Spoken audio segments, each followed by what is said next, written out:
Es para los antifas de Zaragoza que me han llamado insultando, intentando subirse a mi chepa. Simplemente decirles que me coman la cola, que me coman la verga. Soy gitano blanco, ojos azules. No sé con qué os basáis con mis teorías nazis, pero bueno, me da igual. Podemos jugar al parchís, me como y como mil como tú, como un 100 pies, que me lo hago así de con larga la loncha. Mientras que tú simplemente miras a la atmósfera.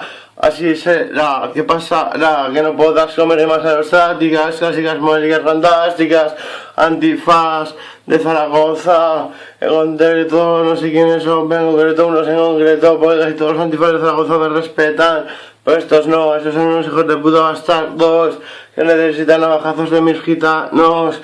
Tranquilos, yo no me asusto, si me da igual si vienen, se van a dar de susto y disgusto para su madre difunta.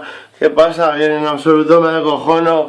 Ahí estoy llamando hijos de puta, fuck you, me cago en vuestros muertos, putos antifas de mierda, high Hitler si es necesario, si hace falta siempre volver así de los auténticos, los de cacería, y encima ser sangriento, porque soy un sádico, así de claro lo dejo. Sois unos hijos de puta que me insultáis, tenéis huevos a venirme a mí, a sensi de frenesí, antifas, comerme los cojones, los de Zaragoza.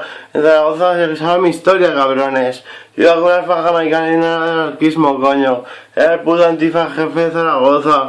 Y ahora venís vosotros, los críos de mierda, a comerme el pan, a comer de mi pan, hijos de puta, y comerme la verga. Putos antifas novatos de mierda, respetar al que manda, hijos de puta de mierda. Esos que se meten conmigo, que tienen mi número, les mataré, les voy a matar, los voy a asesinar en plan criminal.